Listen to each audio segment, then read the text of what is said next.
Well, we're going to go ahead and get started, and we're going to start with the presentations first. So those who are retired or almost out the door have the opportunity to get on with their day. So first I want to thank everybody for coming and being willing to meet here in the council chambers.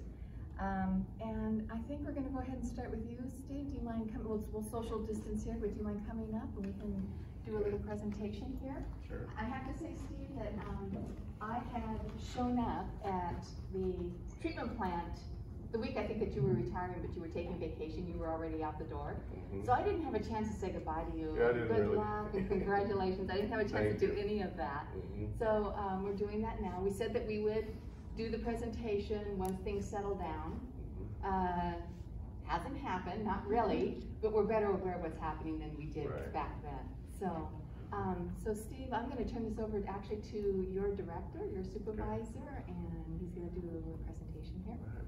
Well, Steve, it was an abrupt departure, wasn't it? Yes, it was. 30 years. That's right, 30 years at the plant? Uh-huh. Yeah. So, I imagine you went through the whole cycle, right? Starting in as operator in training and all the way through. And how long have you been lead now? What's that? Lead, how long have you held a lead position? Oh, I don't know how long that's been. 18 years, okay. So, yeah, so it's been good. And when I think about you, Steve, I also think about Debbie, because you guys were like the perfect team. You know, she had the the ability to handle the reporting side, and she was really good with all of the paperwork and the spreadsheets and all of those things to keep ecology happy. And the success of doing that, of course, is obvious in all the awards that plant has won over the years. It's no small measure due to you. And you guys were able to go back and forth on if you had a problem with the process, figure that out between the two of you. And if it was a mechanical thing, you fixed it. So that's always been so important for that plant, and continues to be so. And I also think of you in terms of your mentoring ability for your younger employees too, on teaching them what you could of what you know.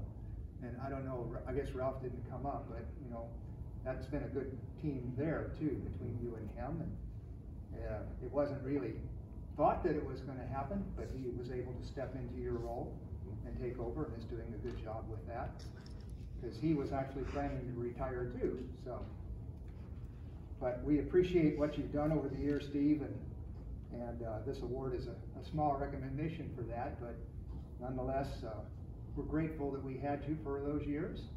You've been a very important part of keeping that plant an award-winning plant, and especially now, since it's starting to age, it's been important to be able to bounce things off of you as we've done these various studies to get ready for the next stage in that plant, what we have to do now to keep it running for another 20 years plus. So thank you for all of that.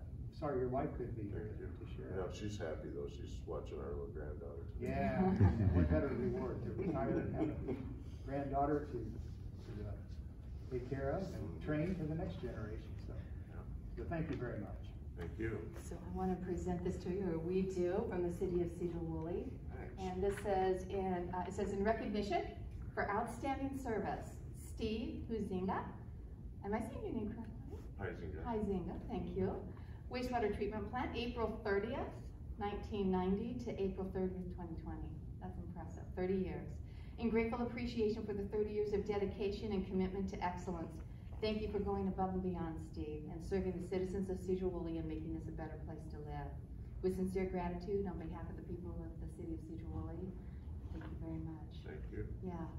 And you know, Steve, I want to kind of add to what, because I hear what Mark's saying. What Mark is saying is that that plant is actually continuing on because of the great leadership that has happened there, which is the dynamic team that you and Debbie had. And so we want to thank you for that, because the continuation is important, and sustainability is important, and you made that happen with your leadership, so thank you. Thank you. But Wish I could Debbie share was the your real leader. Yeah, okay. All right. Anyway, thanks, Steve. All right, thank you.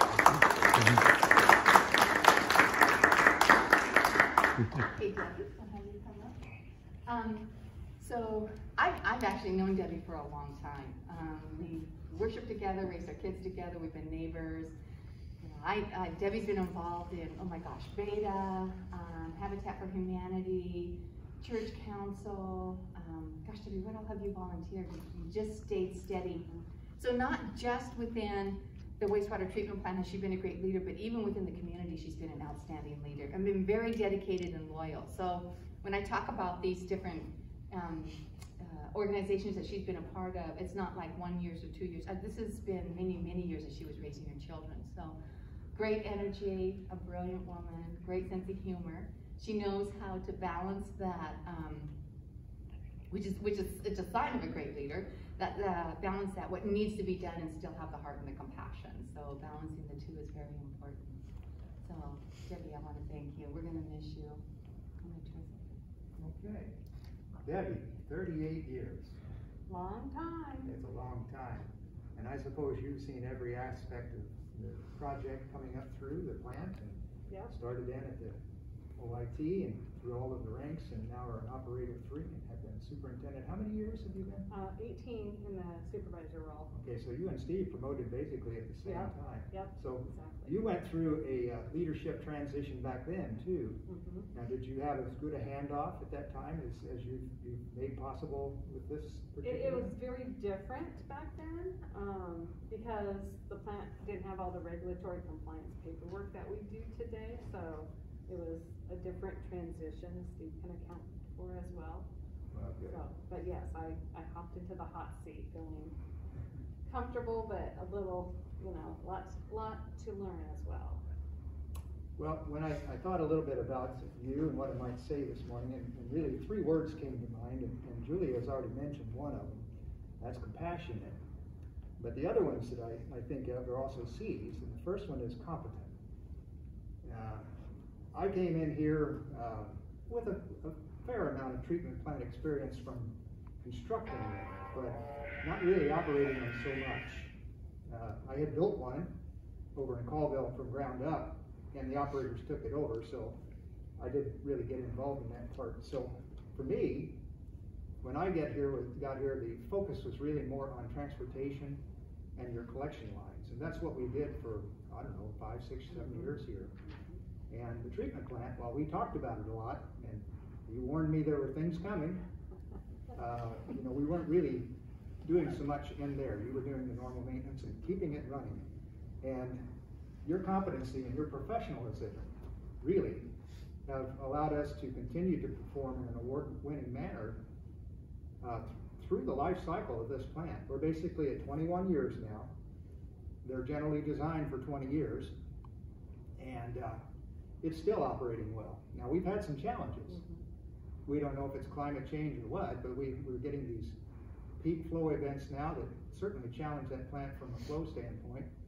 And I know I've heard of many sleepless nights down there where you've got call outs at 1 in the morning and the plant's nearing the top of the weir box, and there was all hands on deck, calling people out, getting the pumps in, and keeping from overflowing and causing a spill that would be potentially a permit violation for us. So your competency and your professionalism allowed you to keep that plant operating even in the midst of those things. And we have, when we did get our attention on the plant, we started with some studies. We hired Brown and Caldwell, and we had them prepare a condition assessment to look at how much life we had on our equipment, which was important. And that pointed out a few things that were problematic. And then we did a capacity assessment to see how much life we had left, which we really needed to know. I had some ideas, but that was based on a high-level look at things. You had your opinions, and going back and forth on that, the decision was to go ahead and do a sewer comprehensive plan too, to use those documents and combine that with the condition of the rest of the system. And by your leadership and your knowledge of the plant, and bringing your entire team to bear on that, we've come up with a good plan to carry that into the future. And it's no small measure due to you. Your hands are all over all of those plans that have been done. And of course, we've been figuring out how to finance this thing. And you had been using Katie Isaacson for years to do that. And she's continued with that in the comprehensive plan as well. and keeping a good eye on how to finance this very expensive undertaking for a city has been important, and you've been involved heavily in all of that as well. So all of those things show your competence and your professionalism. And I would add also, along that line, your heavy emphasis on training has been really important down there. You make sure that your people stay up to snuff on everything, and you have yourself too kept your training going. I think the fact that you won the Swan Award is a good recognition of that. And also, you're attending the leadership schedule some years back. So all of those things have added to your ability to lead and operate at that plant. So those are very important things for us to remember and try to emulate as best we can too. So, competent. Caring would be the next one I saw. It wasn't just a job, and it wasn't just a bunch of people that you worked with day to day. They were friends, co-workers, and it was important to you that they enjoyed their job and that they were taken care of. I think this had been 4 years ago now. The years passed so fast that you came to me and said, we've got a problem. We're losing people. We had already lost one, and we lost another one because our wage disparity had gotten so high with our neighboring facilities. And to an extent, that's continuing. But Aaron Berg was willing to go to bat, and we did a good comparable in the area, and went to bat for your crew to try to address that problem. Now that led to another problem, which was they weren't the only department that had that disparity. So at the end of the day, everybody's boat was lifted in the city, but in particular, the wastewater staff. And that's not just resulted in better morale there, in my opinion, even though we continue to struggle with that. But it's actually enabled us to bring back one of those employees that left. And so I think that's a good statement. First, the working environment that Gary experienced when he was here, and when he left, he found that the grass wasn't so green on the other side. So when the opportunity came, he came back to us, and I think that's good. So that caring, I think, has been really important. And I mentioned the plans. That Debbie's fingers were all over those. But every day at 10 o'clock, I think it is, she sits down with the crew. They talk about things like that. What do we need to put in here? What's important that you know about from your experience that we need to be addressing? And so that involvement of the whole team has been really important in that process as well. And that's due to your leadership and your caring for them. The last thing is your own retirement. Now, I've been around a little while myself, and I've seen some people, when they're ready to retire, they're ready to retire. They don't really look to the future of what's going to happen when they leave. That's not Debbie Allen, though. You've been talking for over a year, and probably more, about what's going to happen when you go. Gently nudging me, sometimes not so gently, that look, this date's coming. And originally it was going to be earlier than it really is. And so we prepared a succession plan, and that had a few challenges, but nonetheless we worked through those. And you were very forward about training your replacement, and that's Kevin. He's taken over, and we're very glad that he has. And not only that, Steve's retirement was coming up at the same time. You've been telling me for years, when I go, he goes. We always said we were going together. So and that really was the same challenge you had 18 years ago. So you knew that was going to be a big blow. And we've been thinking about what we can do. And we had ideas, and we hired people that we thought would eventually go into that role. But we had immediate issues too. And so, as I mentioned before, with Ralph Kennedy, his own retirement being delayed some, which was the third leg of the problem that we were facing, losing more than half of our, and all of our really experienced personnel. But we entered into a process of bringing replacements in. We hired Casey Souza, then we brought Gary Sprague back, and now we have Sarah Lopez. And so we're not just replacing all of those folks, because you can't really do that, but we've actually got an extra operator, which is something you've needed ever since Stu retired.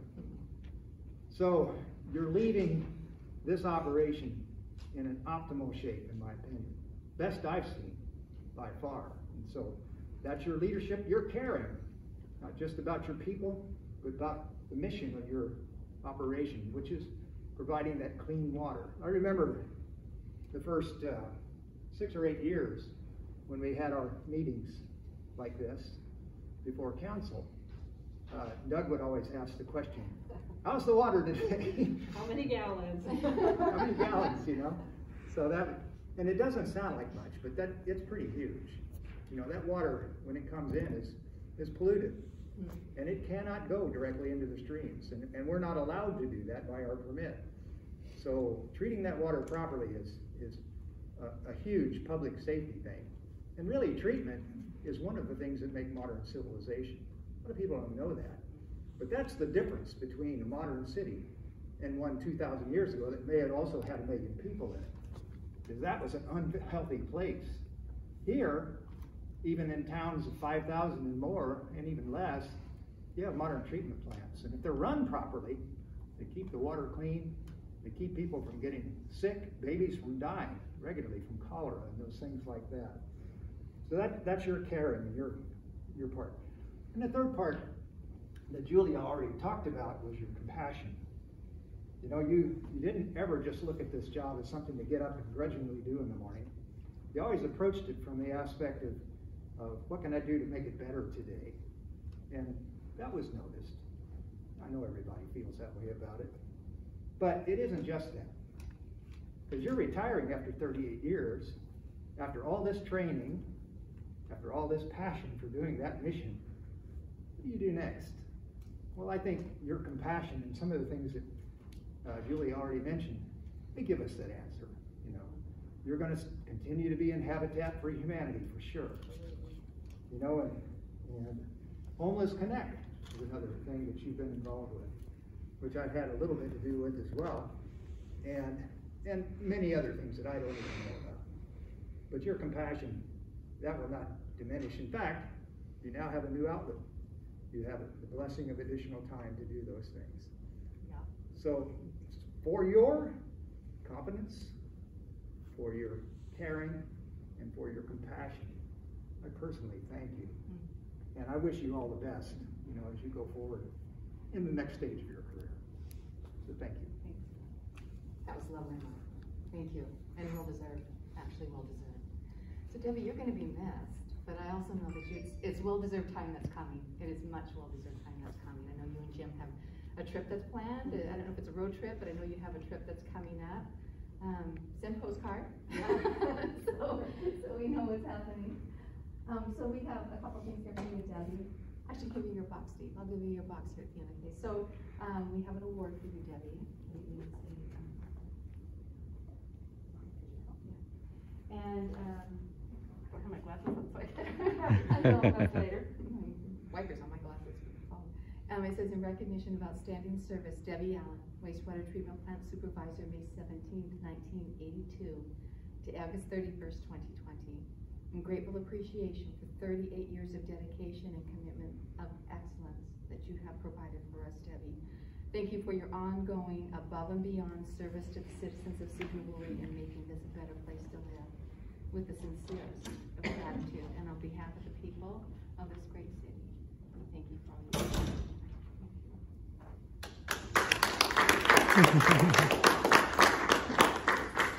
And Debbie, in the mail came, and I should have done that one for you too, Steve. In the mail came yet another recognition for another outstanding year.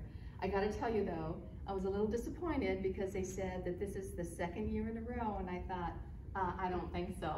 Well, that was just consecutive. I think we had one of those. Yeah, they said unexpected, unforeseen. Yeah, but how many years? 20 years? Awards. Yeah. We've got a lot. Yeah. I don't know on the board. Have you? Yeah. it's up there. But I thought that I would give that Thank to you, yeah, so that you didn't have that. So, all right. You know, we can only hope that we have individuals who are as competent as you two are. And I think that you've done a nice job. We have great leadership in Kevin, and we look forward to working with him as well. So that ends that, we can go ahead and begin the manager's meeting. Thank you, everyone.